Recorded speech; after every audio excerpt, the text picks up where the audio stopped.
mas eu preciso muito da sua atenção para você pegar o espírito do que nós estamos falando. Você sabe, de tempos em tempos nós precisamos ajustar a nós mesmos como liderança, para que possamos avançar mais ainda. Nesse ano 2018, Deus me deu uma palavra. O pastor Luiz disse que esse ano vai ser o ano da bondade. Mas Deus me deu uma palavra, naquele texto que eu ministrei aí, Jesus dizendo que aquele que deixa pai, mãe, irmão, irmã, por amor de mim, por amor do Evangelho, vai receber no presente século 100 vezes mais. Esse ano é o ano da bondade de Deus. Eu quero dizer que esse ano Deus vai multiplicar tudo que você colocar as mãos 100 vezes mais. Isso eu estou falando a respeito de célula, eu estou falando a respeito de discipulado, eu estou falando a respeito da sua prosperidade financeira, eu estou falando a respeito da sua saúde, eu estou falando a respeito dos seus relacionamentos, eu estou falando a respeito da sua influência, eu estou falando a respeito de toda a sua vida. Tudo que você colocar as mãos, isso não depende se você está certo ou errado, isso depende da graça derramada sobre nós. Haverá de fato multiplicação 100 vezes mais na sua vida, amém? Fala para o seu vizinho, você vai receber 100 vezes mais. Porém, nós precisamos ajustar para que isso aconteça, amém? E eu queria que você entendesse, a igreja, ela é o corpo de Cristo. A igreja é o corpo de Cristo. E como corpo, nós somos vinculados através de relacionamentos.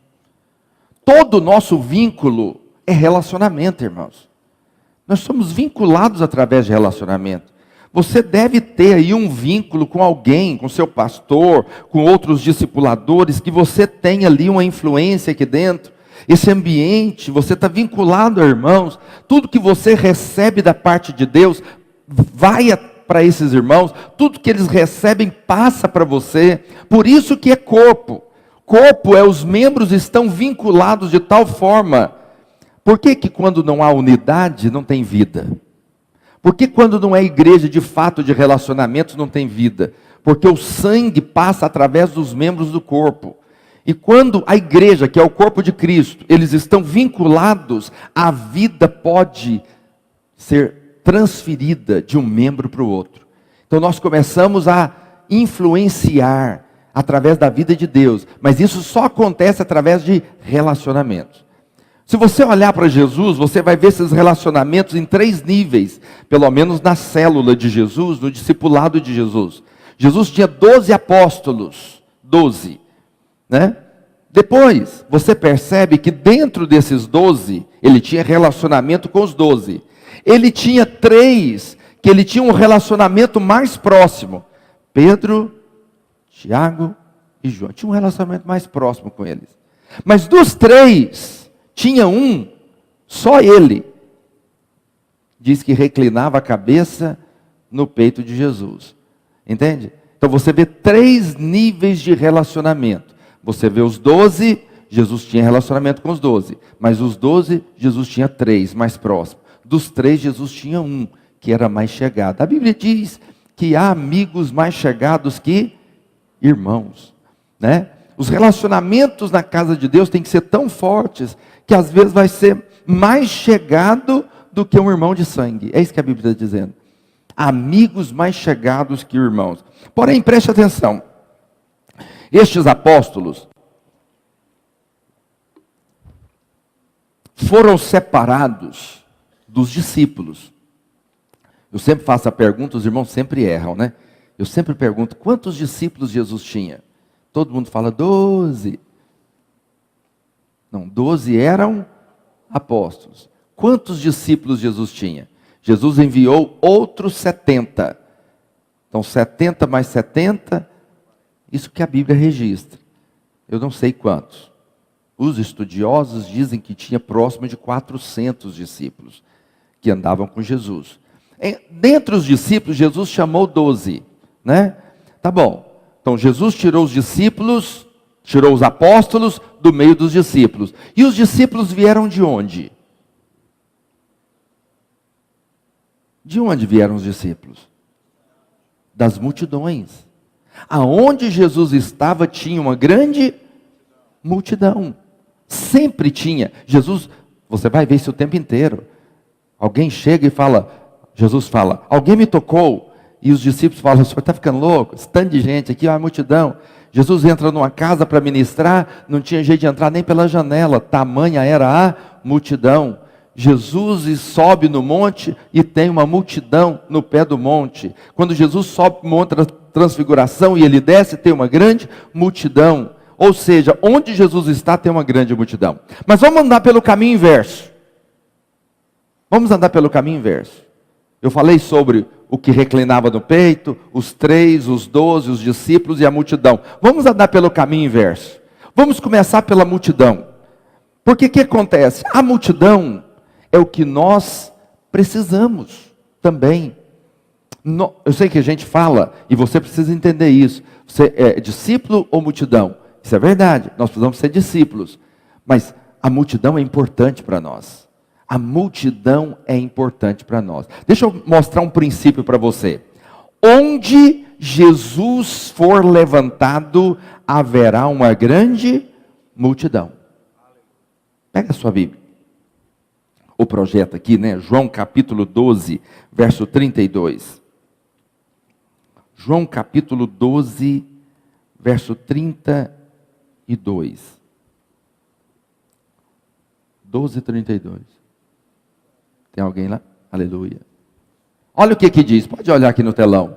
E eu, quando for levantado da terra, Jesus está falando de quem? Dele mesmo. E eu, quando for levantado da terra, ele ia ser levantado como? Depois da morte da cruz. Ele morreu, quando ele fosse levantado da terra, atrairei todos a mim mesmo. Ou seja, aonde Jesus for levantado, haverá uma grande multidão. Sempre as pessoas serão atraídas a Jesus. Bom, então vamos explicar isso aqui. Como que as pessoas vão ser atraídas? Aonde tiver o Espírito de Cristo, haverá multidão junto. Onde tiver, mas qual que é o Espírito de Cristo? Qual que é o Espírito de Cristo? O que Jesus fazia com a multidão? Vamos lá, o que ele fazia? Primeiro, pregava para elas. Segundo, alimentava a multidão. O que mais? Curava os seus enfermos, libertava quem era possesso. Jesus então cuidava, Jesus nunca rejeitou a multidão, pelo contrário, Jesus cuidou da multidão. O dia que os discípulos falaram, Senhor, despede a multidão, para que eles vá para as aldeias e campos e comprem o que comer, Jesus falou, de jeito nenhum, vamos cuidar da multidão, vamos dar para eles o que comer, e mais é vocês que vão dar. Ou seja, Jesus nunca desprezou a multidão, Jesus sempre alimentou a multidão, Jesus sempre cuidou, pregou. Ou seja, talvez tenha multidão lá na sua célula, no seu discipulado, glória a Deus, eles são importantes. Jesus nunca desprezou a multidão. Por que a multidão é importante? Vamos pensar, irmãos, vamos pensar, nós somos igreja, você é um líder, você é um discipulador. Por que a multidão é importante? Quem é que faz o trabalho? Quem é que faz o trabalho? Esses dias o irmão falou, pastor, quem faz o trabalho é a liderança. Será que é mesmo? Não é, irmãos. Nós somos servos dos irmãos. Mas quem faz, quem gera ovelha? É pastor? Ovelha gera ovelha. Na hora que você fala, irmãos, vamos levar 10 no encontro, vamos levar 5 no encontro, vamos fazer um encontro. Quem é que leva o povo, irmãos? É os irmãos que convidam, que têm relacionamento no trabalho e tal, é eles que levam. Seja honesto, quem é que sustenta essa obra? É a multidão. Você acha que nós temos um empresário, um outro que sustenta? Não. Nós temos, é a multidão, é o dízimo, é a oferta dos irmãos, simples, é que sustenta a obra. Na hora de servir, na hora que a gente fala, irmão, estou precisando do irmão, os irmãos que possam fazer isso, é os irmãos que vão, é a multidão que vai. Quando nós temos a multidão, nós temos recurso financeiro. Quando nós temos a multidão, nós temos gente para trabalhar. Quando nós temos a multidão, nós temos tudo, toda a provisão que nós precisamos. Entende o que eu estou dizendo? Então eu vou ensinar para quem? Eu preciso ensinar para a multidão. Eu vou pregar para quem? Eu preciso pregar para a multidão. Eu vou reunir quem? Eu preciso da casa cheia, da minha célula cheia. Eu preciso da multidão lá. Ou seja, a multidão é importantíssima. Fala para o seu vizinho, a multidão é importante. Como que nós vamos ter a multidão? Ou as multidões? Nós vamos ter tendo o Espírito de Cristo, cuidando. Todo o ambiente, irmãos, que tiver cuidado, preocupação. Presta atenção, uma célula que se preocupa, que visita, sabe, que olha a necessidade do outro, entende, que liberta, que cura, que ajuda financeiramente, que cuida dos irmãos, que ama, que preocupa, essa célula vai crescer ou não? Claro que vai. Quais são as células que não crescem? As células mais egoístas. Os irmãos só pensam neles. Não está preocupado, não vai gastar o tempo dele visitando ninguém, entende? É as células que menos crescem. O irmão está lá com necessidade e fala, não, vamos orar por você, Deus vai te abençoar. Mas às vezes a bênção lá é uma ajuda financeira, entende? É um apoio. Ontem mesmo o irmão me mandou eu mandei uma mensagem para o irmão, e ele me respondeu, falou, pastor, minha sogra acabou de morrer. E eu estou aqui falando com ele, eu tenho Tocantinha, entende? Estou aqui falando com ele, aconselhando, compartilhando com ele, entende? Conversando, as 22 mensagens aqui dele, conversando com ele, está lá, entende? Eu estou preocupado com ele, entende? Não posso estar lá hoje, mas falei, irmão, como é que é? O enterro vai ser aí, vai ser aqui, você está precisando de alguma coisa, o que eu posso fazer? Não, pastor, não tem nada, mas eu estou lá, estou preocupado com ele, entende o que eu estou dizendo? A célula que se preocupa, quem é? Qual é o líder que tem autoridade de falar algo na vida dos seus membros? É o líder que se preocupa. É o líder que vai atrás, que cuida. E onde tem esse ambiente, essa célula explode. Explode. Por isso, nós precisamos da multidão. Todos aqueles que procuraram Jesus tiveram resposta da parte dele. Tiveram ou não? Olha, eu digo assim, todos os necessitados, não estou falando de pobre não, porque pobre aqui na Bíblia não é pobre financeiramente, é pobre necessitado. Todos aqueles que precisaram de Deus, o Senhor respondeu. Olha para Zaqueu, Zaqueu subiu num pé de árvore e tal, para ver Jesus, Jesus foi ter na casa dele, e houve um milagre na casa dele. Olha Nicodemos, Nicodemos foi atrás do Senhor, e o Senhor respondeu a Nicodemos. Olha a viúva de Naim, entende? Deus foi lá, ressuscitou. Ou seja, todos, o cego, Bartimeu, ou seja, todos que foram atrás de Jesus tiveram respostas. Pastor, eu que tenho que dar resposta? Não, Cristo através da sua vida. Onde tem esse ambiente, vai ter sempre uma multidão.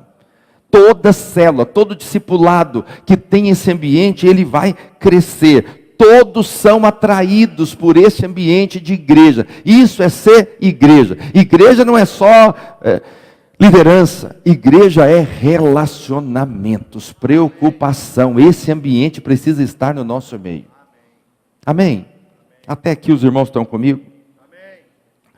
Onde esse evangelho for vivido, for pregado, for compartilhado, da preocupação, da libertação, do acompanhamento, do amor, de suprir o necessitado, vai ter uma grande multidão. Vai crescer, vai multiplicar, vai avançar. Agora, eu não estou falando de sistema. Eu sei que todas as vezes que a gente fala de algo, muitos irmãos pensam assim, qual que é o sistema que nós vamos usar? Não, nada sistemático. Você não tem que reunir numa sala para falar, irmãos, vamos ver quem está necessitado aqui agora. Não, é uma questão de relacionamento, de preocupar, de conviver e falar, irmão, estou sentindo você abatido. Irmão, estou sentindo falta de você. Irmão, cadê você? Irmão, deixa eu visitar você, vou passar na sua casa. Vem aqui, vamos comer um bolo de milho com café. Vamos conversar, vamos almoçar juntos. Os irmãos estão me entendendo? Isso é o que é igreja. Isso é igreja, não é nada sistematizado. Irmãos, vou ministrar para você 22 lições de como ser igreja. Senta numa sala, fazer um curso de como ser igreja. Não, como que Jesus fazia? Jesus reunia com os 12, andava com eles e ia discipulando cada um deles. Mas veja, como que Jesus separou? Nós precisamos da multidão. Aonde esse ambiente for vivido, vai ter uma grande multidão. Mas eu te pergunto, como que o Senhor separou discípulos de multidão. Como? Como? Como que o Senhor separou? Boa pergunta. Mateus capítulo 5, verso 1. Mateus capítulo 5, verso 1. Vendo Jesus o quê? Multidões. O que ele fez? Só fala a primeira palavra. O que ele fez? Não, só subiu. 1, 2 e? Mais forte. Só quem está com sono agora. Só quem está aqui agora. Subiu. Presta atenção.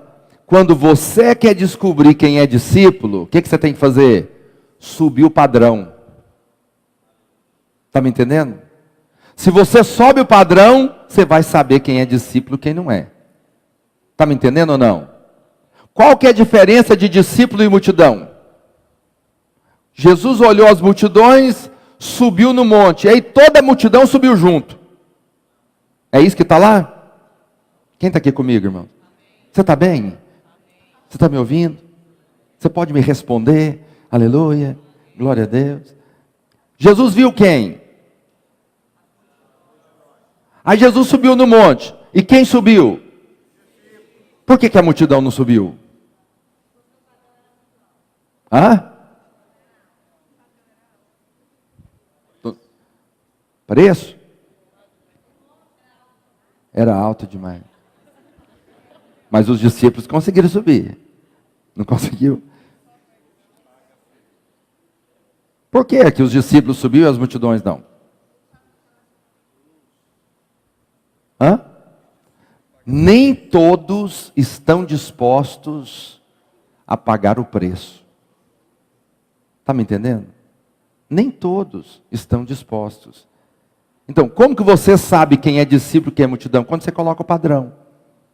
Você fala, irmãos, então nós vamos pegar esse final de semana nosso e vamos servir lá no encontro, e lavar panela, e vamos fazer isso. Você colocou o padrão, ele pensa, meu Deus, vou trabalhar o final de semana, na segunda eu tenho que estar no trabalho, vou nem... Você descobriu se ele é discípulo ou é multidão. Está me entendendo? Irmãos, vamos fazer o seguinte, vamos para a chácara hoje, passar o dia. Aí ele pergunta, é para levar lanche? Ele fala, não, nós vamos passar de jejum. Aí ele fala, não, eu tenho um problema de uma úlcera aqui, eu tenho uma gastrite nas costas. Uma gastrite não é nem no estômago, nas costas. Entende? Eu tenho uma dor do pé na barriga, não sei o quê. Ou seja, ele é tal, eu não posso ficar, vai... Entendeu?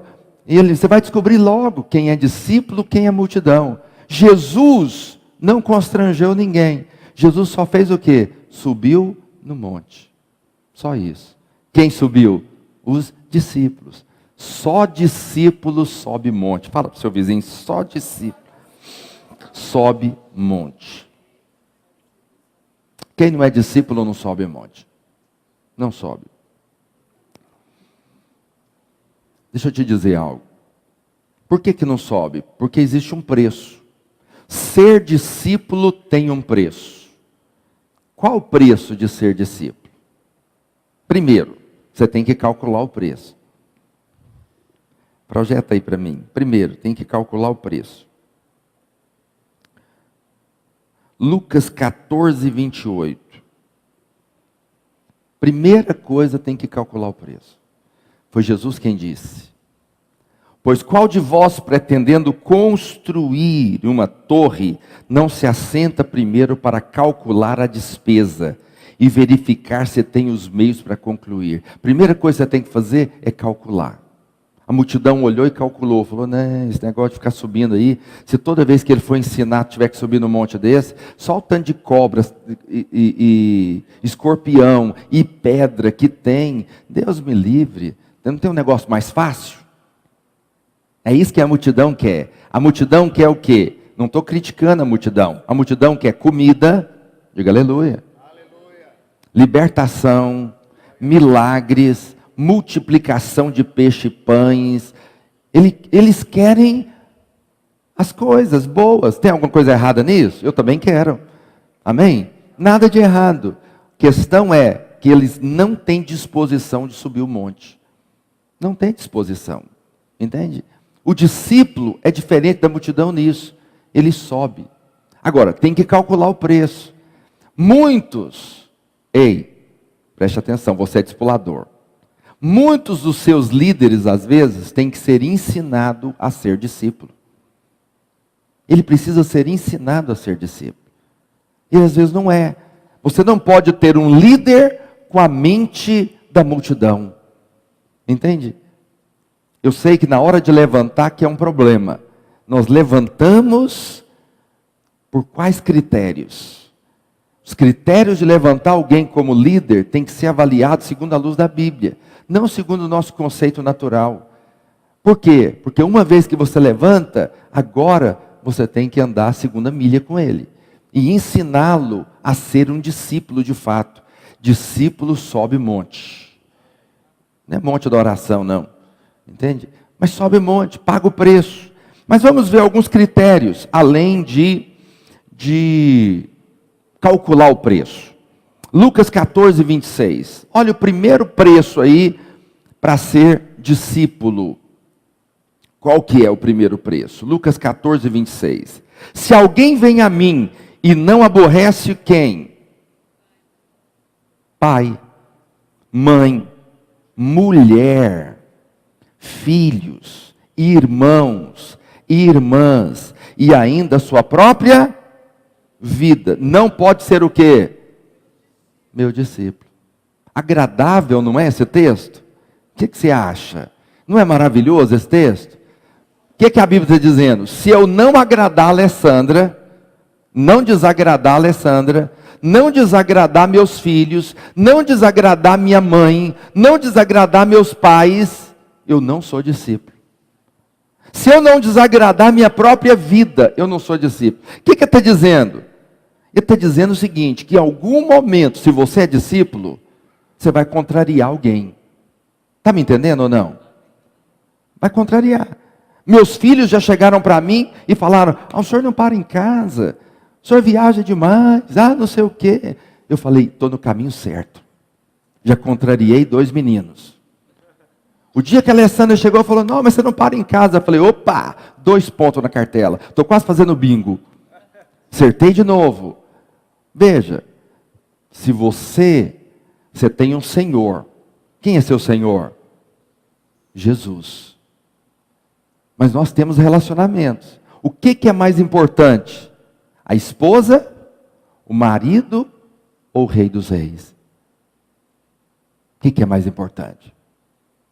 O que acontece muitas vezes quem é discípulo? Ele prefere contrariar a obra, contrariar o Senhor, do que contrariar a mulher. Ele prefere contrariar a igreja, contrariar a conferência, contrariar o evangelho, contrariar Jesus, do que contrariar os filhos ou o marido.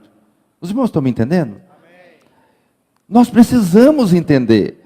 Muitas vezes nós deixamos de fazer coisas, deixamos de participar de coisas, por quê? Para agradar alguém. Para agradar alguém.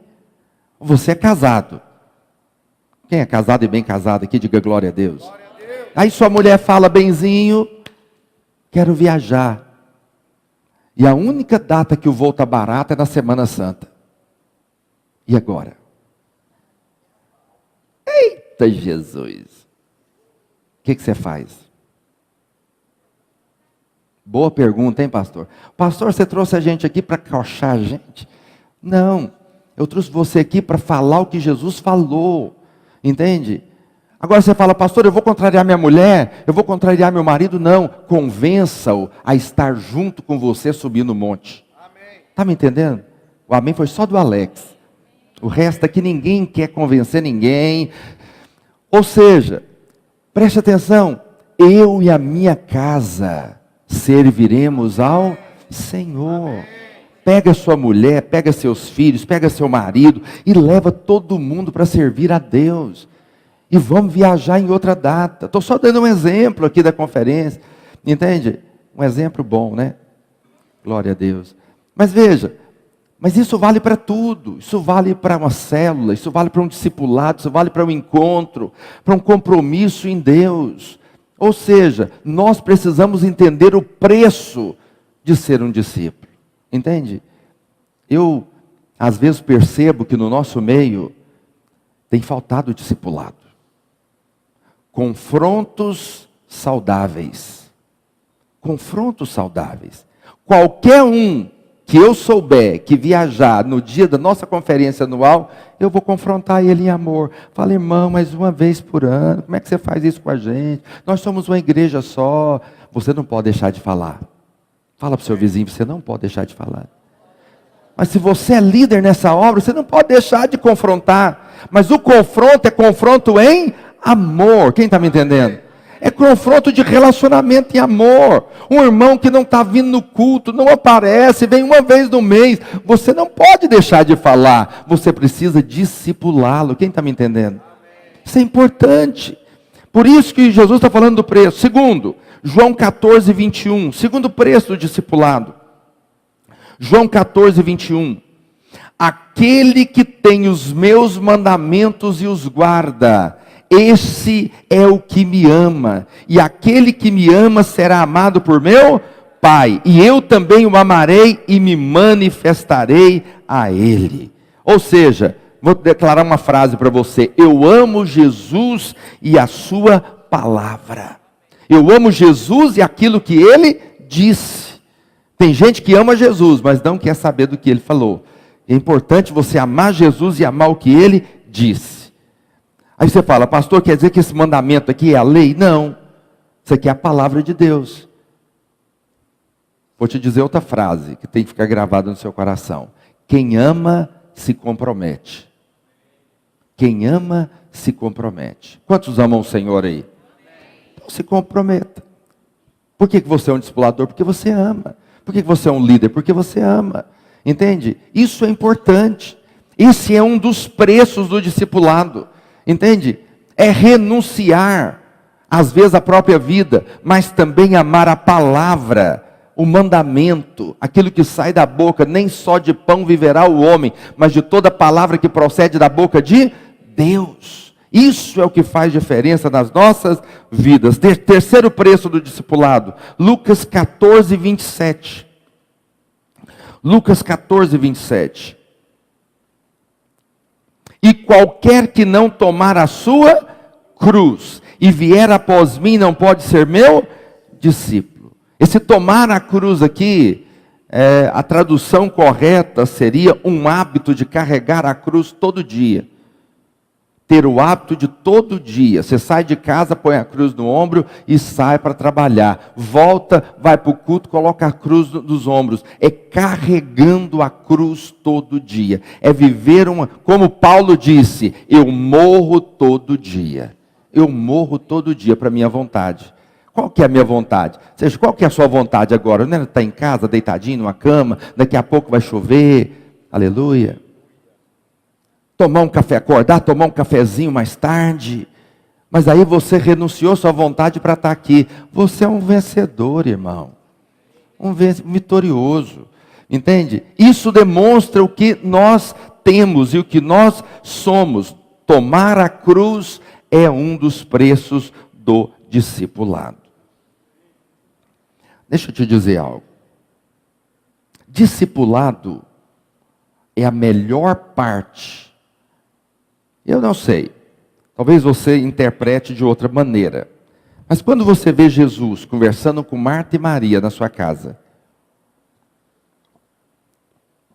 e você vê Maria cozinhando, e Marta cozinhando, e Maria ficou aos pés do Senhor. Aí o que Jesus falou? Marta, Marta, te preocupas com muita coisa, eis que pouco é necessário. Maria escolheu o quê? Mas qual que é a melhor parte? O que ela fez ali? Ela sentou nos pés do Senhor para ser discipulada por Jesus. Qual que é a melhor parte? É ser discípulo. Melhor para todo mundo falar, a melhor parte é estar aos pés do Senhor e tal, mas pés como? Jesus está ali ensinando, falando para ela o que tem que fazer, o que não tem, e ela está ali ouvindo as palavras. O que Jesus ensinava? Será que Jesus ensinou algo diferente que ele não ensinou durante o evangelho todo? que tem que pagar a cruz, tem que tomar a cruz, tem que pagar o preço, que tem que o reino vai ser implantado, você é um instrumento de Deus, nós vamos conquistar. Ué, ele pregou algo diferente? Não, ele falou a mesma coisa para Maria, mas aí ele falou, ela escolheu a melhor parte. Qual que é a melhor parte? Ser discipulado. Essa é a melhor parte, é isso que Jesus está dizendo. Ser discipulado é a melhor parte. Ser multidão, bom, com certeza, multidão é a porta de entrada. Mas, entre aspas, que benefício tem ser multidão? Que benefício tem? Benefício é estar aos pés do Senhor. Aos pés. Praticando o ensino. Entende? Marcos capítulo 10, verso 29. Eu gosto desse texto. Vou lê-lo com você novamente. Marcos 10, 29. Tornou Jesus, em verdade vos digo que ninguém que tenha deixado casa, ou irmãos, ou irmãs, ou mãe, ou pai, ou filhos, ou campos, por amor de mim e por amor do evangelho, que não receba já no presente 100 vezes mais. De que? Casas, irmãos, irmãs, mães, filhos, campos, com perseguições, e no mundo por vir a vida eterna. Porém, muitos primeiros serão os últimos, e os últimos serão primeiros. Jesus está dizendo que há uma recompensa para quem é discípulo. Há uma recompensa para quem paga o preço. E a recompensa é no presente, 100 vezes mais. Fala para o seu vizinho, 100 vezes mais. 100 vezes mais. Há uma unção que você tem por orar. Há uma unção que você tem por jejuar. Mas há uma unção que você só pode ter quando renuncia. Renunciar a algo legítimo por causa do Senhor. Eu tenho direito de comer. Mas quando eu abro mão para fazer jejum, eu estou abrindo mão, renunciando um direito legítimo. Entende? Isso leva em conta. Você já percebeu que quando o Senhor está ensinando o Sermão do Monte, e aí ele toca num ponto seguinte: quando orares, não ore na praça, como os demais, que oram para serem vistos. Entra no teu quarto, ora em secreto. Aí ele não fala que Deus responde. Você já percebeu isso? Ora em secreto, porque o teu pai que vê em secreto te responderá. Ele não fala que é o Deus que ouviu. Aí ele fala, quando você for jejuar, lava o rosto, para o povo não perceber que você jejuou. Jejua em secreto, porque o teu pai que vê em secreto te recompensará. Quando deres esmola, não faça a sua mão direita ver o que a esquerda faz. Ou seja, não faça para que os outros vejam, mas faça a sua esmola em secreto, porque o que você semeou, você vai colher? Não. O Pai que vê o que você está fazendo. Então Deus é um Deus que vê o que nós fazemos. Seja honesto, irmãos. Você acha que a nossa oração é tão poderosa assim? E nós oramos e Deus responde? Não. Nós nem sabemos orar como convém, diz a palavra de Deus. É o Espírito dentro de nós que ora. Nós oramos, falamos nada com nada. Mas o Senhor não está ouvindo, o Senhor está vendo a nossa oração. Por isso que orar é importante, por isso que dar esmola é importante, por isso que dar oferta é importante, por isso que jejuar é importante, por isso que as nossas obras como líderes, elas são importantes, porque Deus está vendo. Fala para o seu vizinho, Deus está vendo. Deus vê a reunião que você faz, Deus vê a célula que você faz, Deus vê tudo que você faz, a comunhão que você faz com o seu pessoal, o desafio que você lança para eles, Deus está vendo. Nós não sabemos fazer as coisas corretamente, mas o Senhor vê o que nós fazemos. E quando o Senhor vê, Ele nos recompensa. Bom, se a igreja está firmada em relacionamentos, o Senhor então, da multidão, separa os discípulos, dos discípulos os apóstolos. O Senhor então começa a andar. Então não é nada sistematizado, discipulado não é sistematizado. Discipulado é o seguinte, estamos caminhando juntos, e porque estamos caminhando juntos, podemos ensinar uns aos outros. Não foi assim com Jesus? Você vê Jesus parar para falar, agora nós vamos falar discipulado, é o seguinte, o padrão é, não. O que Jesus faz? Começa a caminhar com eles. Aí Pedro arranca da espada e corta a orelha do soldado. Jesus cola a orelha e fala: vem cá, Pedro, não é hora de tirar a espada. Não, isso não é a maneira que nós trabalhamos. Jesus está fazendo o quê? Discipulando. Eu chamo isso de confronto saudável. O que é confronto saudável? É combater padrões errados, ideias erradas. Irmão, eu não sou politicamente correto, irmãos. Então já vou te dizendo, tem muita gente que é politicamente correto. O que é o politicamente correto? Ele ouve o Átila falar, está falando errado, e ele não fala nada. Não, eu não sou politicamente correto. Você está falando algo que está errado, eu falei: irmão, mas está errado o que você está falando. Esse confronto eu chamo confronto saudável. Eu falo: está errado porque é o seguinte, na Bíblia diz isso. Nós não temos essa prática. Entende? O melhor é você orar. O melhor é você buscar a Deus. Esse confronto eu chamo de confronto saudável. Vamos definir esse termo. Confronto saudável. Repita comigo.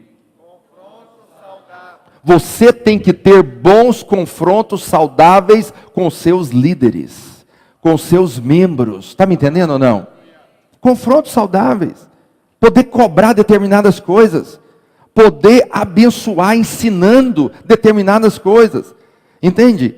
Deixa eu te dizer, todas as vezes que não tem liderança, o povo perece, diz a Bíblia.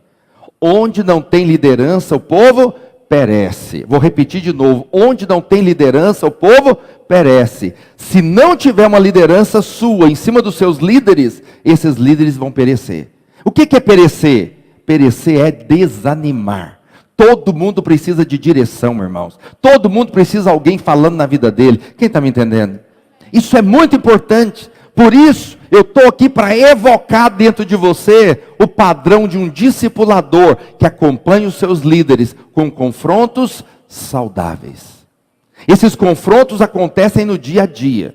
Quer ver? Vamos pensar aqui em mais situações. Deixa eu ver se eu anotei algum aqui. Não sei nem onde eu estou mais, irmãos. Está por aqui, em algum canto. Vamos ver outro confronto que Jesus teve. Jesus desce, sobe no monte da transfiguração. Sobe lá com Pedro, Tiago e João. E aí ele é transfigurado, um negócio sobrenatural. E aí Pedro fala o quê? Senhor, poderoso é este lugar. Vamos fazer uma barraca para o Senhor, uma barraca para Moisés, uma barraca para Elias. E vamos ficar todo mundo aqui. Se Jesus fosse politicamente correto, tinha falado: tá bom, vamos ficar um dia aqui, depois a gente desce. Jesus falou: de jeito nenhum, Pedro. Não. Nossa obra não é aqui em cima do monte. Nossa obra é lá embaixo. É lá embaixo que tem a multidão. Quando eles desceram, veio um senhor dizendo do filho, que era processo, que outras vezes caía na água, outras vezes caía no fogo. Entende? E os discípulos não puderam expulsá-lo. E Jesus então faz um milagre ali. Preste atenção. Se ele fosse politicamente correto, não tinha confrontado Pedro. Mas que mais? Falando de Pedro, porque Pedro é o ícone, né? Dos problemas. E aí, a situação, Jesus começa a ensinar: convém que o Filho do Homem vai padecer, vai sofrer, vai morrer, mas vai ressuscitar no terceiro dia. Pedro falou: de maneira nenhuma. O que Pedro estava dizendo? Propósito de Deus não vai se cumprir na sua vida. Não, esse sofrimento aí não. Morte não. Cruz não. De maneira nenhuma. Se alguém se levantar contra o Senhor, nós arrancamos da espada e corta a orelha dele. É isso que Pedro estava dizendo. O que Jesus falou? Pedro amado, quero te dizer, então eu não vou sofrer hoje, mas sofro amanhã. Politicamente correto? Ele falou: arreda, Satanás, rapaz, você não cogita das coisas de Deus, porque o propósito de Deus é que eu morra. Como você fala que eu não vou morrer? É claro que eu vou morrer. Ou seja, confronto saudável. Quem está me entendendo? Amém. Quando não existe confronto, não existe liderança. Se não tiver confronto, não tem liderança. Nós precisamos ensinar, e para ensinar tem que combater ideias. Irmãos, todos nós viemos com ideias erradas, mundanas. E essas ideias precisam ser combatidas. Eu posso falar um monte para você, um monte. Entende? Um dia um casal chegou para mim e falou: pastor, sobre a corte e tal, ele falou: meu filho eu já aconselhei. Ele vai dormir com um punhado de menina para ele descobrir qual que ele gosta ou não, para ele casar. Isso é o quê? Isso é um conceito que ele tem. Agora, esse irmão estava na igreja. Estava na igreja, frequentando a igreja. Mas ele veio com o conceito do quê? Do mundo. Alguém ouve. Você ouve ele falar. O que você faz? O que você faz? Aí é a hora do confronto. Fala de jeito nenhum, irmão. De jeito nenhum, hein?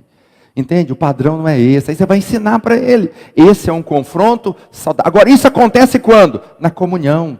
Isso acontece no dia a dia. Isso não acontece numa sala de aula. O discipulado acontece quando nós estamos andando juntos. Juntos. É quando estamos andando juntos que você percebe que alguém é atrasado, sim ou não? Marca para sair. Fala, vamos sair de viagem. 9 horas. Que hora que sai? 9 para as 11. Aí você percebe que ele atrasa. Aí você fala, irmão, você atrasou. Ele fala, não, pastor, porque aconteceu um problema, uma situação. Aí no outro dia você fala, irmão, vamos sair para o encontro, vamos sair às 8 da noite. Aí ele chega às 8h40. Aí você fala, irmão, é a segunda vez que você atrasou, né? Não, pastor, porque aconteceu um problema. Terceira vez, o que você tem que falar para ele? Fala, irmão, você tem um problema. Tem. Você tem um problema? Pastor, que problema? Você não tem horário. Vamos ajustar, eu vou te ajudar. Vamos ajustar o negócio. Está me entendendo ou não? Você não está me entendendo. Você está pensando, pastor do céu, esse trem não vai dar certo. Como é que... Esse é o problema. Nós não discipulamos. Quem está me entendendo? Nós não discipulamos. Irmãos, nós não discipulamos. Muitos, com todo respeito aos irmãos, os irmãos são ótimos discipuladores, são amigos, têm bons relacionamentos, está lá com os irmãos, mas muitas das coisas erradas não é falado, não é confrontado. E precisa ser. Porque quando tem liderança, o povo avança. Quando não tem liderança, o povo perece. Sabe por que muitos líderes não frutificam? Porque precisa de alguém falar na vida deles, você precisa de orar. Você não ora pela sua célula, não ora pelos seus membros. Se você orar, a sua célula vai romper. Mas como que nós discipulamos? É aqui que está o negócio. Como que nós discipulamos? É o mesmo princípio de educar filho. Primeiro, eu faço e você vê. Segundo, eu faço junto com você. Terceiro, você faz e eu vejo. Consegue entender a diferença? Então, você tem um líder que não ora. Ele não ora. Não adianta ficar olhando com essa cara de espanto, não, que você tem líder que não ora. Tem ou não tem? Tem. Tem líder que ele não ora. Aí o que acontece? Aí você chama ele e fala, irmão, vamos fazer o seguinte? Vem aqui, vamos marcar lá. Aí você chama ele. Fala, irmão, vamos fazer uma oração aqui. Aí você ora. Aí ele enrola, senta no banco, você ora, e ele está vendo, aí você ora, você anda para lá, e ora pouco em línguas, e ora pela... Aí pega ele, abraça ele, ora com ele, não sei o que, tal. Ok. Aí depois você chama ele, fala, irmão, agora é o seguinte, vamos orar de novo. Mas você vai orar e eu vou acompanhar a sua oração. Aí ele vai orar. Ou então você ora junto com ele, abraça ele, começa a caminhar, os dois orando. A terceira vez você fala, agora você vai orar. Aí você está ensinando ele a orar. Você sabe que o irmão não faz jejum, não jejua, nunca jejuou, não dá conta de jejuar. Então você vai jejuar para ele ver. Você faz um jejum com ele da hora que acorda até 9 da manhã. Depois você faz um jejum com ele até meio-dia. Entende? E aí você vai, entende? Ensinando. Agora, não podemos deixar. Quando você deixa, ele não cresce, ele não avança. Aonde não tem liderança, o povo perece. Mas aonde tem liderança, os irmãos crescem. Amém? Os irmãos crescem. Agora preste atenção então. Que áreas nós precisamos ensinar e discipular? Que áreas? Eu queria enumerar algumas aqui. Mas antes, eu queria fazer umas observações. Primeiro, nós não formamos discípulos para nós formamos discípulos para Jesus. Na prática do dia a dia, que a gente fala, meu discípulo, tem algum problema nisso? Não, mas o discípulo não é seu, o discípulo é de Cristo. Nós levamos as pessoas a Cristo, está claro isso? Segundo, nós discipulamos para ensinar o que Jesus falou, não a nossa opinião, está claro? Ou não? Eu discipulo para ensinar o que Jesus ensinou, não minha opinião. Eu acho que ele tinha que casar com ela. E quem quer saber a minha opinião? Quem? Minha opinião é importante aonde? Importante é, você ouviu de Deus? Você tem certeza? Então casa. Se você não tem certeza, não casa. A nossa opinião não é importante, nós ensinamos aquilo que está escrito. Terceiro, observação, é que nós não podemos mudar a vida de ninguém. Está me entendendo? Transformar alguém é obra do Espírito Santo. Não levamos ninguém a ser nada. Discipulado não é para levar alguém a ser. Discipulado é para levar alguém a fazer alguma coisa. Está me entendendo a diferença? Se você quiser tomar o lugar do Espírito Santo, você vai ter um problema. É o Espírito Santo que transforma as pessoas para serem alguma coisa. Nós não. Isso é obra do Espírito. Nós ensinamos as pessoas a fazerem. Então, fazer nós podemos discipular. Então, vamos lá em algumas áreas importantíssimas. Primeiro, relacionamento com Deus. Essa é a primeira área que nós precisamos ensinar a pessoa a fazer. Pastor, isso não é ser? Não. Não, ensinar ele a parar, a ouvir do Espírito. Ensinar ele a orar antes de fazer. Isso é fazer. O que Deus vai falar é ser. O que ele vai se tornar é ser. Mas ensinar ele a parar e ouvir de Deus, ter um relacionamento com Deus, isso nós podemos fazer. Amém? Agora, como que você pode fazer isso? Primeiro, mostrando que você tem. Você nunca pode levar ninguém a um lugar que você nunca foi. Está me entendendo? Se Deus já falou com você, você pode falar para Ele. Deus pode falar com você também. Se você orou e o Espírito Santo te tocou, você pode falar, se você orar, o Espírito Santo vai te tocar. Entende o que eu estou dizendo? Agora, nós podemos ajudar os irmãos a ter relacionamento com Deus. Eles precisam receber do próprio Deus e não de nós.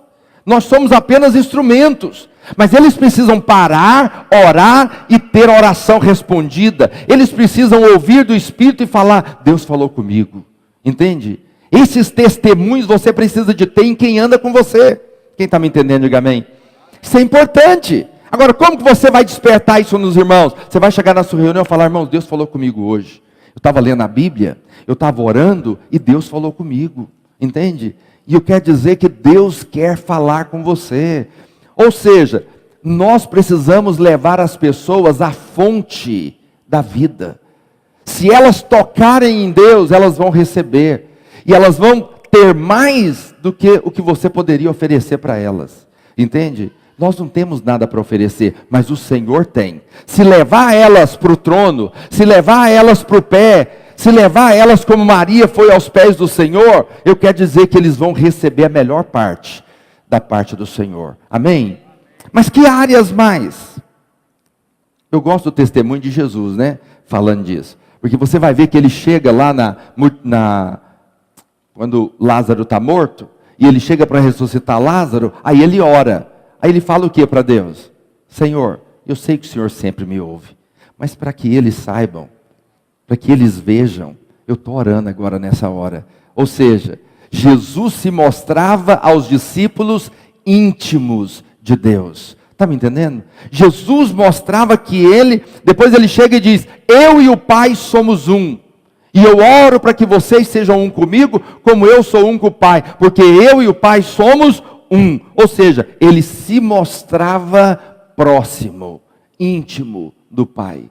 É isso que nossos discípulos precisam. Ser íntimos do Pai. Mas o que mais que nós podemos trabalhar e ensinar? Eu vou chamar aqui de disciplinas cristãs. O discipulado não é para ser, o discipulado é para fazer. Disciplinas cristãs. Irmãos, todos nós precisamos praticar essas disciplinas. Nossos discípulos também. Primeira disciplina cristã que precisa ser praticada: oração. Todos nós precisamos orar.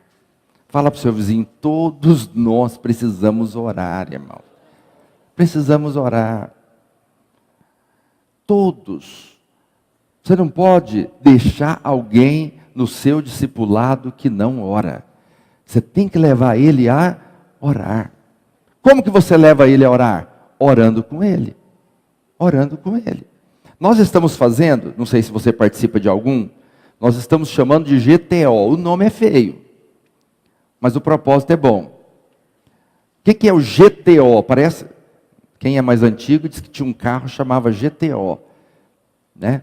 GTO é Grupo de Treinamento de Oração. Grupo de Treinamento de Oração. Ah, pastor, pelo amor de Deus, precisa treinar para orar? Pois é. Quem aqui caminha ou corre? O negócio aqui está feio, hein, irmãos? Ninguém faz exercício nenhum aqui. Como que você caminha? Você começa caminhando 20 quilômetros por dia? É assim? Não. Você vai caminhar, você caminha 500 metros e volta para casa. Aí depois você vai lá e caminha 1 quilômetro, depois 1,5. Daqui a pouco você está caminhando como eu, 5, 5,5. Maravilha. Todo santo dia, às vezes 4 vezes ao dia, dormindo, eu sonho que eu estou caminhando. O que acontece? Você caminha meio quilômetro, depois 1 quilômetro, depois 1,5. Está o Romão aí que é ciclista, né? O homem anda 20 quilômetros de bicicleta por dia, aleluia, estou profetizando. Mas ele começou a andar de bicicleta, andava pouquinho, entende? Depois começou a sair para as montanhas, né? E andar de bicicleta. Ou seja, uma oração é diferente?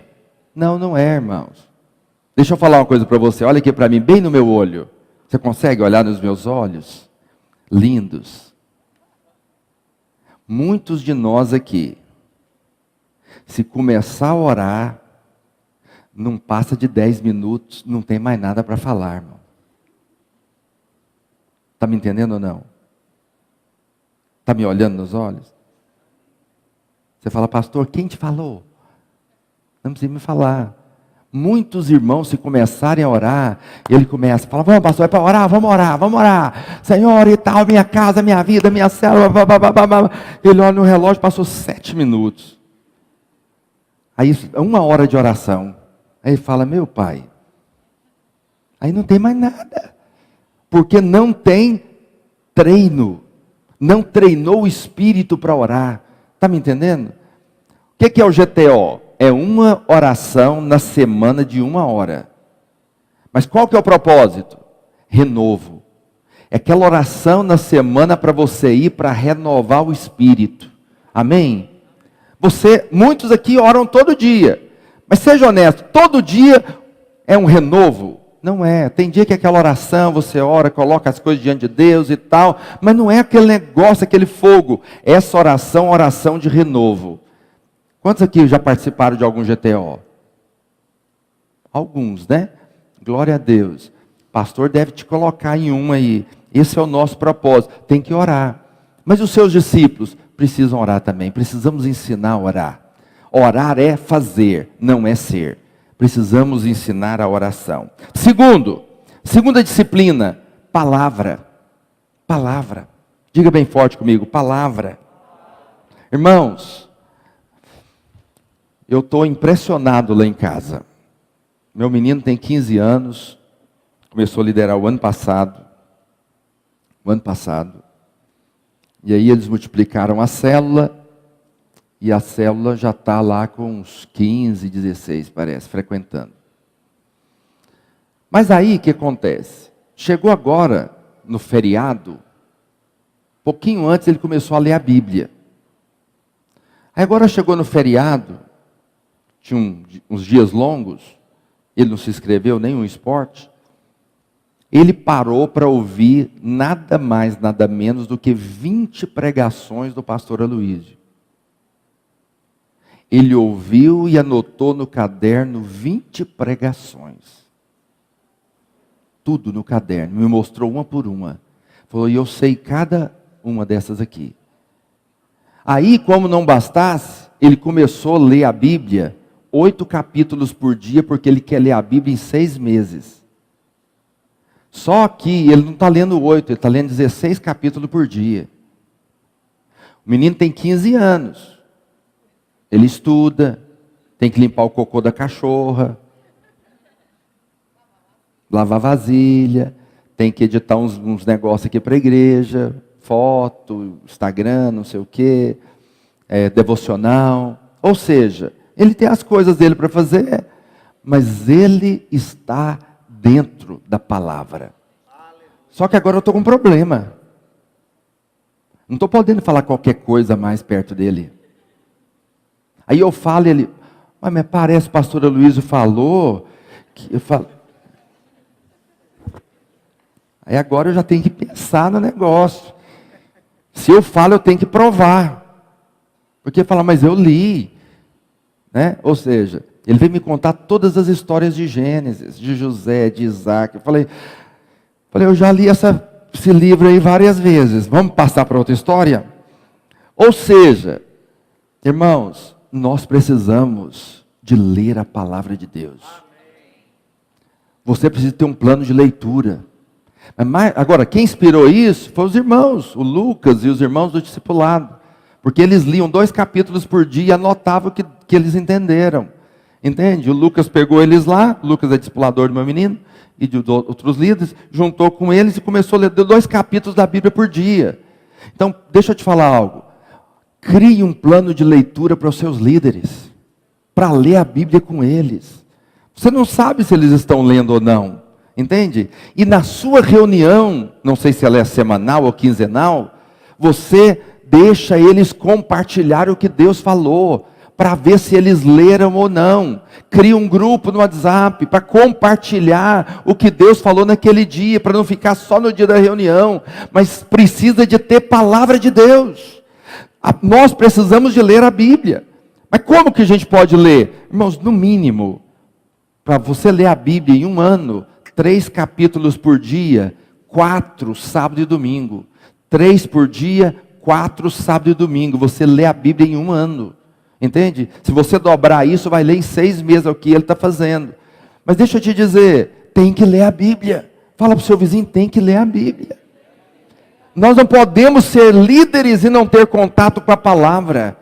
Não podemos ser líderes e não ter com os irmãos que andam conosco um contato com a palavra. Pastor, mas Jesus não tinha, Jesus era a própria palavra, irmãos. Ele era a carta lida pelos discípulos. Os discípulos olhavam nele e liam.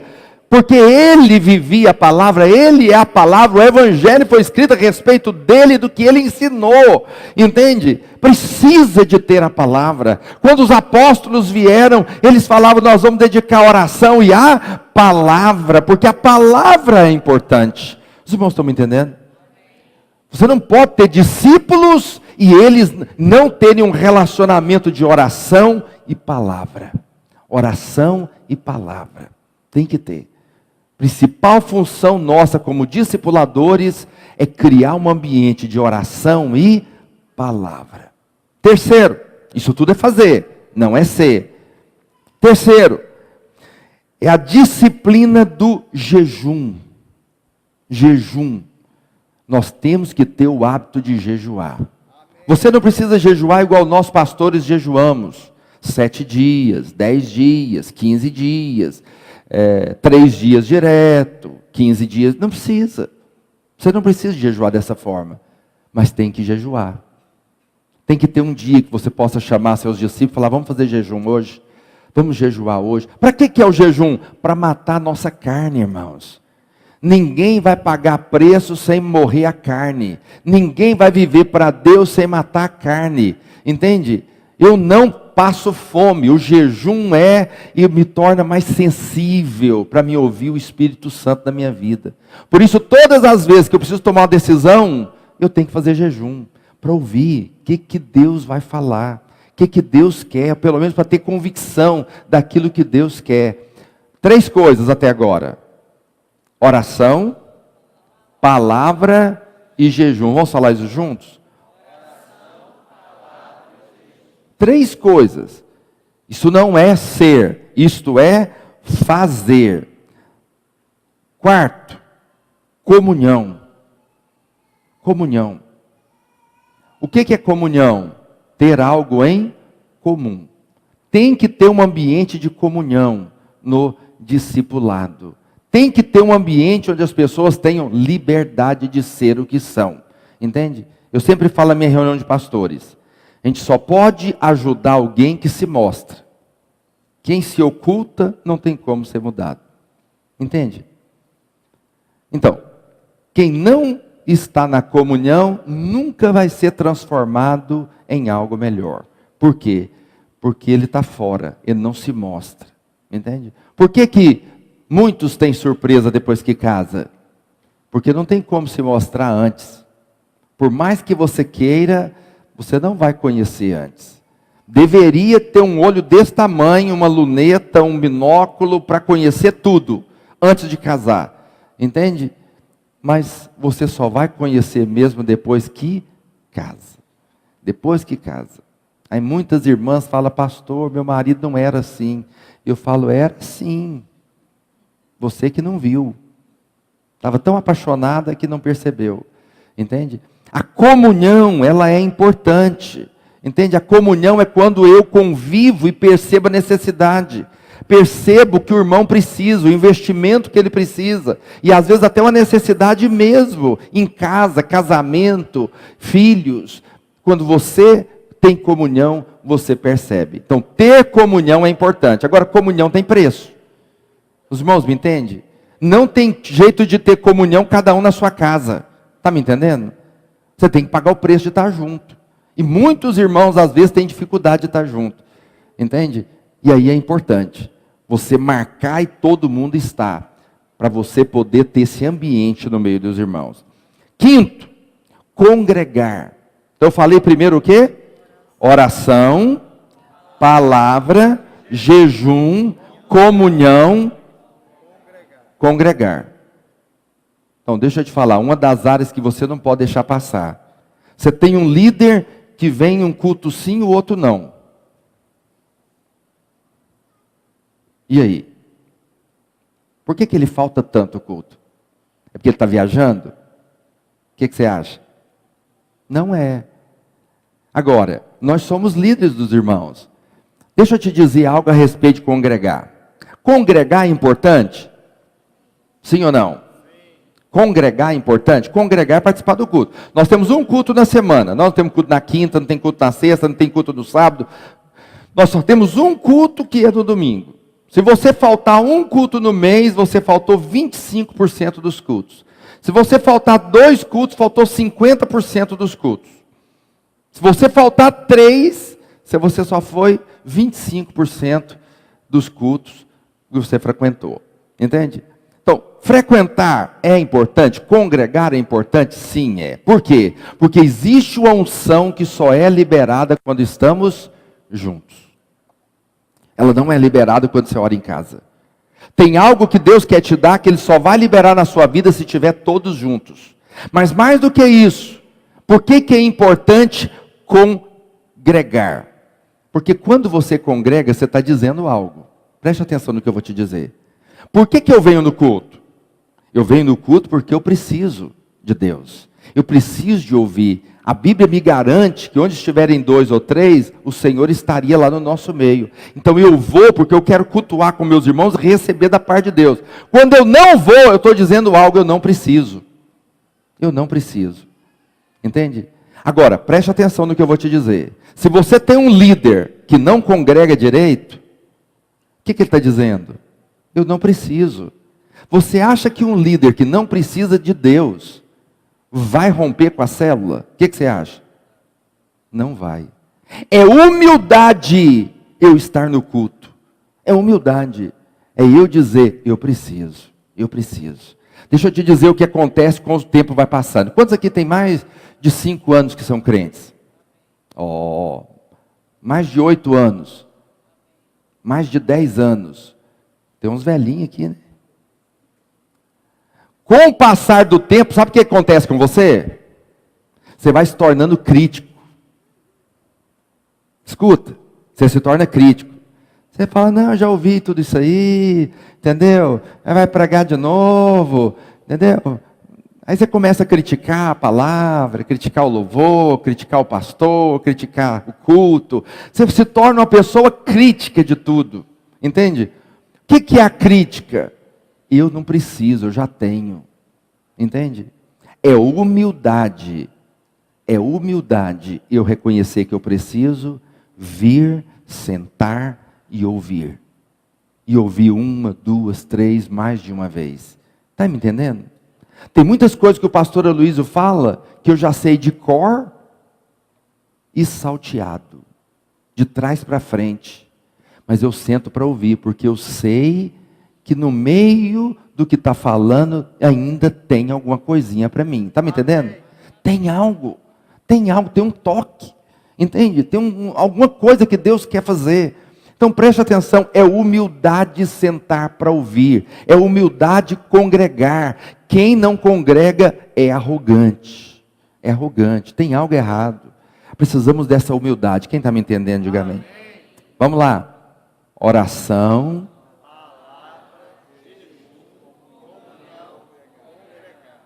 e o último, contribuição. É importante contribuir? Sim ou não? É importante? Todos os meses você tem a oportunidade de vencer na sua vida a avareza. Mas também tem a oportunidade de ensinar os irmãos que andam com você a vencer a avareza. E não subestime você mesmo. Todos nós temos a carne grita para ser avarento. A carne grita para ser avarento. Entende o que eu estou dizendo? Não contribuir, não ser dizimista. Agora, deixa eu te falar algo para você. O que é mais importante? O que é mais importante? O coração ou o dinheiro? O que é mais importante? Coração é mais importante? Tem certeza? Pergunta para o seu vizinho, o que é mais importante? O coração ou o dinheiro? Você acha que o dinheiro é insignificante perto do coração? Ótimo, boa resposta. É possível dar o mais importante e não dar o inferior? Se o coração é mais importante do que o dinheiro, então eu meço, preste atenção nisso, eu meço o meu discípulo, o compromisso que ele tem com Deus e com a obra, se ele é dizimista. Está me entendendo? Não estamos falando de dinheiro aqui, irmãos. Não estamos falando, a igreja está precisando de dinheiro, o povo tem que ser... Não, não é nada disso, irmãos, esquece isso aqui. Eu estou preocupado com uma coisa. Com o que eu estou preocupado? Preste atenção, alguém que não dizima, eu posso contar com ele? Posso. Porque se o dinheiro é inferior ao coração dele, será que o coração dele está conosco? Se o dinheiro dele não está, o que você acha? Está me entendendo ou não? Se você tem um líder que não dizima, será que ele está conosco mesmo, irmãos? Será que nós podemos contar com ele mesmo? É essa a pergunta. Podemos contar? Não pode. Se o dinheiro é inferior, então é mais fácil dar o dinheiro do que dar o coração. É impossível dar o coração e não dar o dinheiro. Está me entendendo? Então, eu meço o meu discípulo pela contribuição dele. Ele é dizimista? Nós não podemos ter líderes e nem discipuladores que não são dizimistas.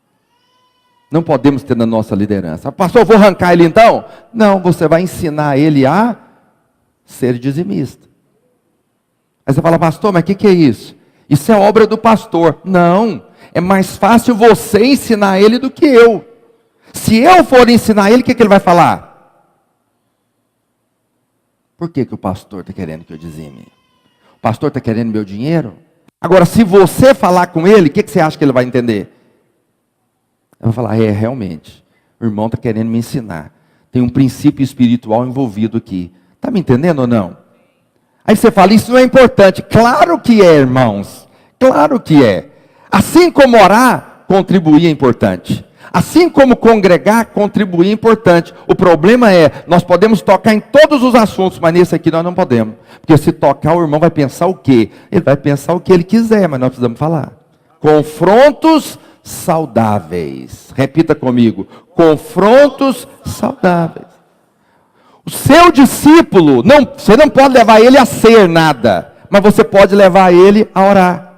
Você pode levar ele a jejuar. Você pode levar ele a ler a Bíblia. Você pode levar ele a ser dizimista. Você pode levar ele à comunhão. Está me entendendo ou não? Deu 5? Congregar. Deu 6. Sétimo é o número do Senhor. Não vamos ficar no 6, que é o do homem, né? Entende? Então é oração, palavra, jejum, comunhão, congregar e contribuição. Dá conta de repetir os 6? 1, 2 e... O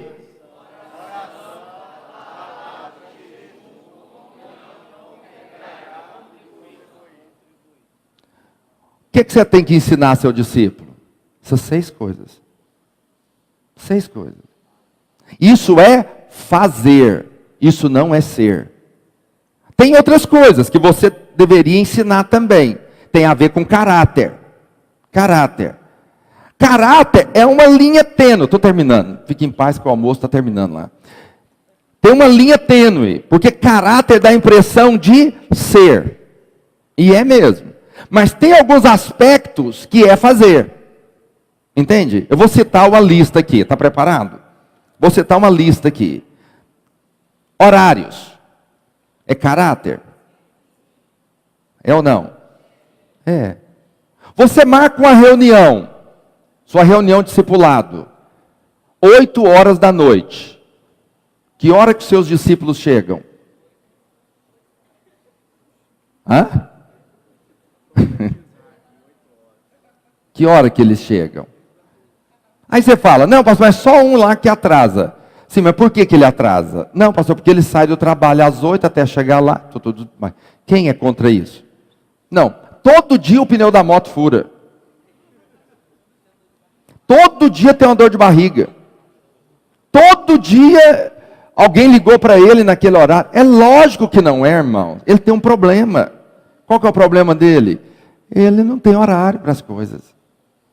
Por exemplo, se o meu compromisso em qualquer coisa, esse é o meu padrão, é 8 horas, eu chego lá 10 minutos antes. Esse é o meu padrão. Aqui na igreja não. Aqui na igreja, se o culto é 9, eu chego 8h30. Se o culto é 18, eu chego 17h30. Porque aqui esse é o meu trabalho. Entende? Então, graças a Deus lá em casa tem 2 carros. Graças a Deus. Várias vezes eu não vou expor minha esposa aqui, aleluia. Várias vezes eu orei para ter 2 carros. Várias vezes. Graças a Deus eu venho, depois ela vem. Isso é maravilhoso. Deus vai te dar essa graça. 2 motos, 2 bicicletas, 2 carros, 2 aviões, 2 helicópteros. Em nome de Jesus. Entende? Você não vai ter esse problema. Mas tem um casal aqui na igreja, é engraçado. Eu fui questionar eles, estava ali no culto, eu estava recebendo os irmãos. Tem dia que eu fico ali para apertar a mão dos irmãos e ver os retardatários, né, que chegam mais no final. E aí eu falei, irmã, mas que horário de vocês chegarem? Aí ela falou, pastor, não é culpa minha, é ele. Aí eu falei, mas o que é? Não, pastor, porque complicado.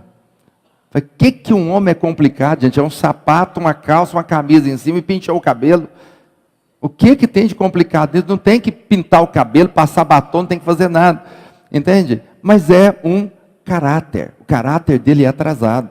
Entende? Então essas coisas podem ser ensinadas. Amém? Então todo compromisso meu eu chego 10 minutos antes. Entende? A minha birra é com casamento, que eu falei que eu não faço mais.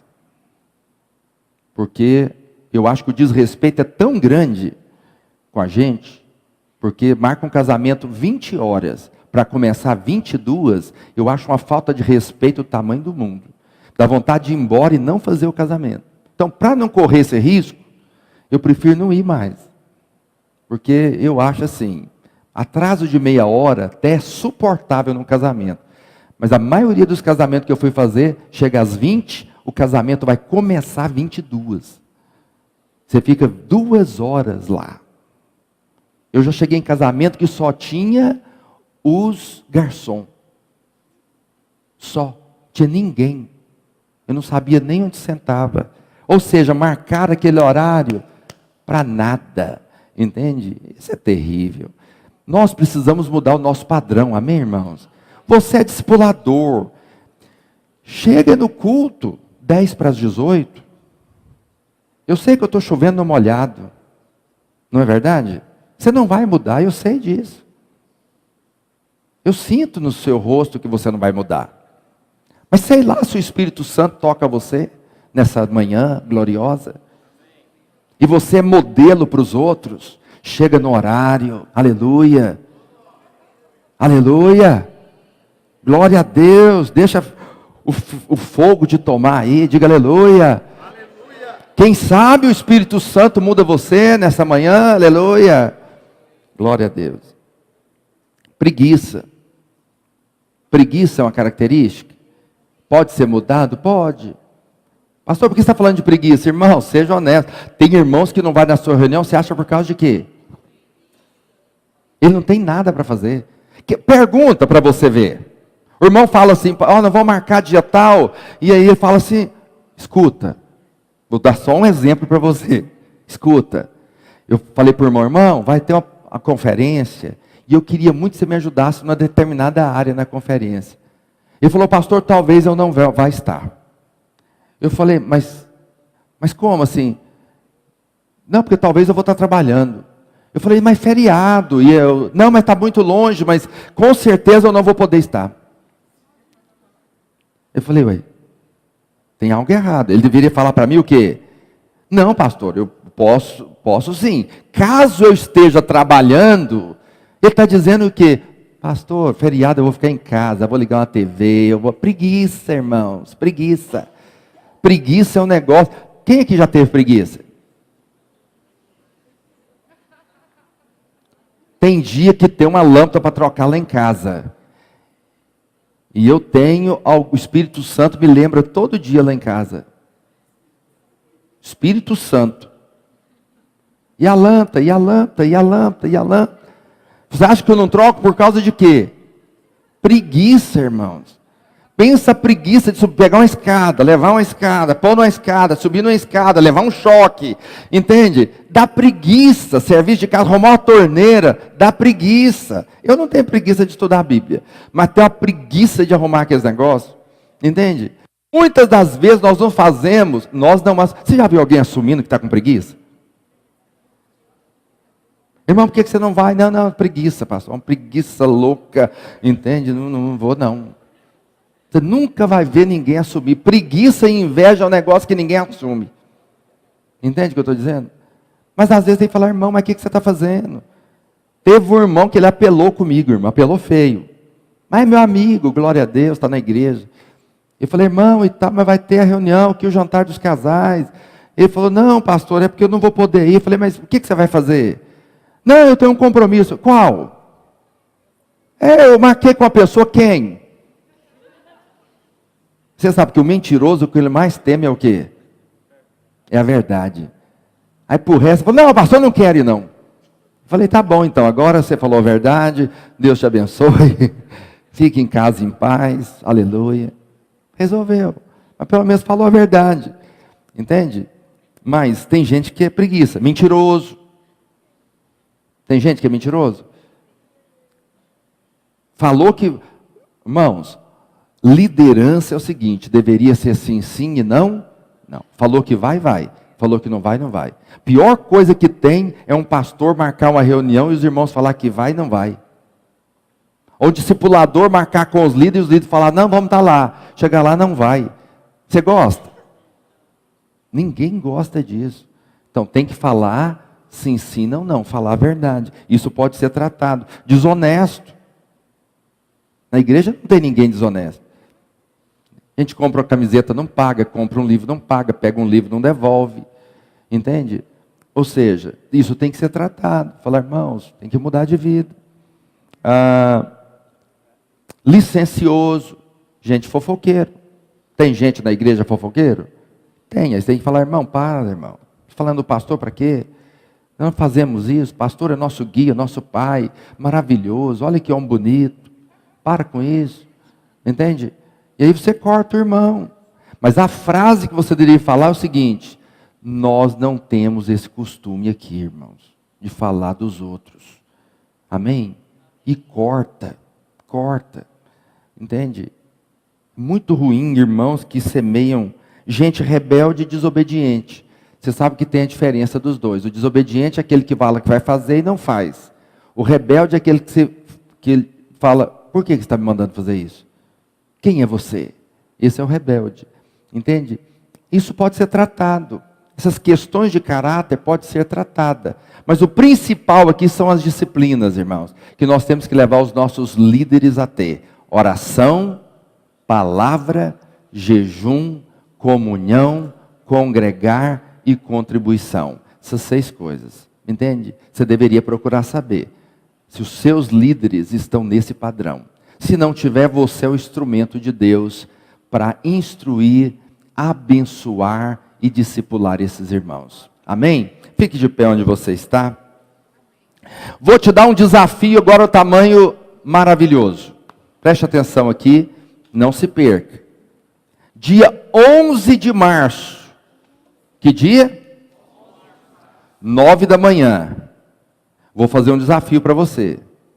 Nós vamos fazer outra reunião dessa. Aí nós vamos testar a sua liderança e a sua mobilização.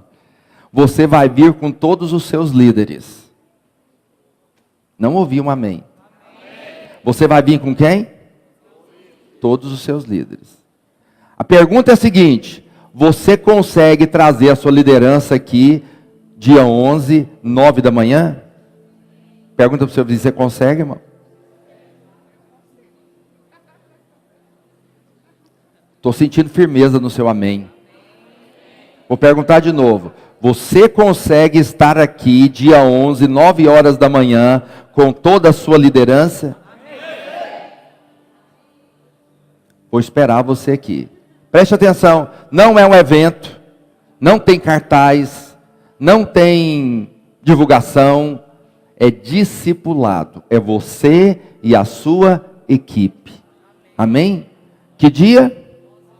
11 de março. Nunca mais vou falar nessa data com você. Então você anota, se você esquecer, já mostra quem você é, diga aleluia. Já mostra seu caráter, aleluia.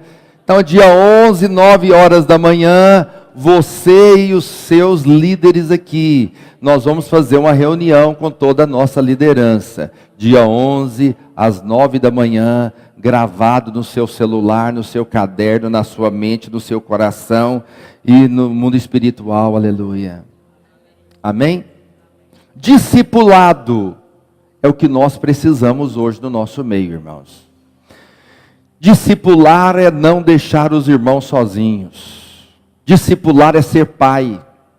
É levar os irmãos à oração, à palavra, ao jejum, à comunhão, ao congregar e à contribuição. Mensure todos os seus líderes nesses 6 níveis. O que você pode ajudar a levar eles a fazerem? Não é a ser, é a fazer. Ser dizimista não é ser, é fazer. Orar não é ser, é fazer. Congregar não é ser, é fazer. O que mais? Comunhão não é ser, é fazer. Ler a Bíblia não é ser, é fazer. Entende? Quando tem liderança, o povo cresce. Aonde não tem liderança, o povo perece. Abraça com o irmão que está do seu lado. Vamos orar pelos nossos líderes. Vamos orar pela nossa equipe, vamos colocar ela diante do Senhor agora. Vamos orar, ora por cada nome, cada um dos seus líderes. Apresente o nome deles diante do Senhor. Comece a declarar que eles vão crescer, irão avançar, irão prosperar, irão conhecer o Senhor na sua palavra. Oh Espírito Santo de Deus, ore por cada um deles.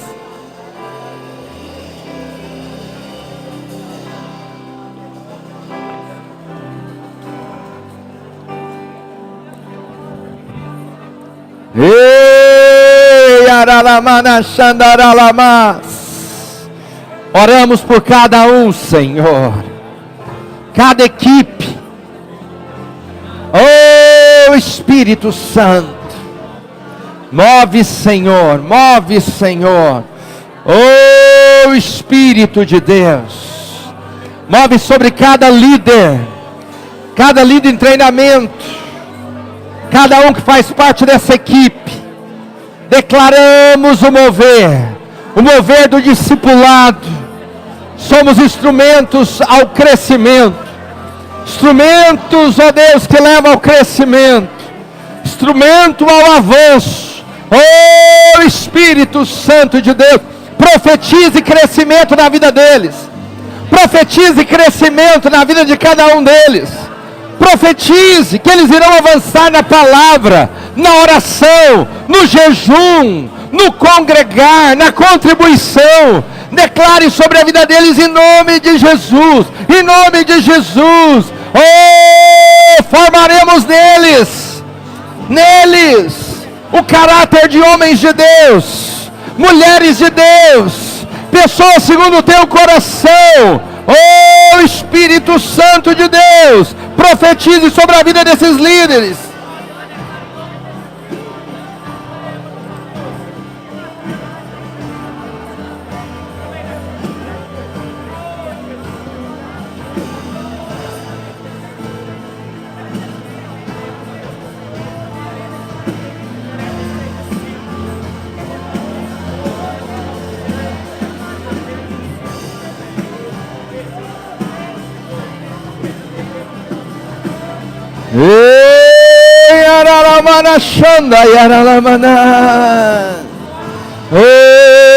Oh Espírito Santo, em nome de Jesus. Oh Senhor Jesus, projeta para mim Gálatas capítulo 4 verso 19. Nós vamos fazer mais uma oração. Gálatas capítulo 4 verso 19. Eu não posso encerrar sem antes te mostrar isso aqui. Meus filhos, Paulo está dizendo, ele lida com os discípulos como se fosse filhos. Meus filhos, por quem de novo, segunda vez, sofro o quê? Qual que foi a primeira vez? Quando foi gerar. Quando você vai ganhar alguém para Jesus, às vezes sofre dores de parto. Porque a pessoa não quer ir, a pessoa não quer converter, você jejua, você ora, você convida, a pessoa se esquiva, foge, critica, até que você leva ela, e o Senhor toca, é dores de parto. Mas preste atenção, Paulo está dizendo, meus filhos, por quem de novo sofro o quê? Dores de parto. Por quê? Até ser Cristo formado em vós. Ou seja, discipular alguém, formar um discípulo, dá dores de parto. Por isso a nossa oração agora não é pelo seu líder, é por você, por nós. Porque às vezes, na hora que você for ensinar, na hora que você for discipular, você vai ter algumas surpresas. Você vai encontrar muitas dificuldades de irmãos que às vezes não vão responder naquele quesito que você quer ensinar. E às vezes isso vai te levar a orar, jejuar por ele, a clamar por ele, a conversar. Entende? Isso é dores de parto. E eu quero orar para que você tenha sabedoria e graça do Espírito Santo para formar discípulos segundo Cristo Jesus. Amém? Levante a sua mão para o céu, as duas mãos para o céu. O Senhor quer derramar sobre você uma graça especial de formar discípulos segundo a imagem do Senhor. Pai, em nome de Jesus, nós oramos por cada discipulador, cada um desses irmãos que estão envolvidos em liderança. Pai, em nome de Jesus, libera sobre eles a sabedoria do céu. Libera sobre eles, ó Deus, uma unção para formar de confrontos saudáveis, ó Deus, para que possa de fato instruir, formar homens e mulheres segundo o teu coração. Pai, dá a eles sabedoria, perseverança e graça, que eles possam, ó Deus amado, de fato pisar no terreno do discipulado e ver, ó Deus amado, Cristo sendo formado na vida desses discípulos. Pai, dê a ele a fé, dê a ele a ousadia, dê a ele, ó Deus, a expectativa, ó Deus, e dê a ele ver os milagres do Senhor na vida desta equipe. É isso que nós oramos, é isso que nós declaramos, e eles verão de fato a mão do Senhor a favor da vida deles. O Senhor é a sua força, o seu vigor e o seu renovo, em nome de Jesus. Aleluia. Levanta a sua mão para o céu, diga assim: em nome de Jesus. Diga: eu sou aquilo que a Bíblia diz que eu sou. Diga: eu sou um discipulador.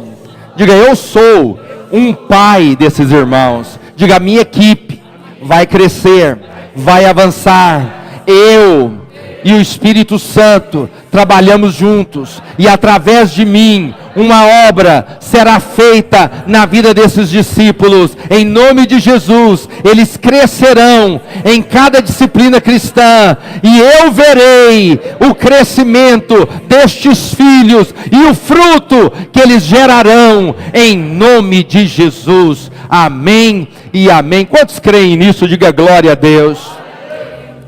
Fala para a pessoa que está do seu lado: você vai ter uma grande equipe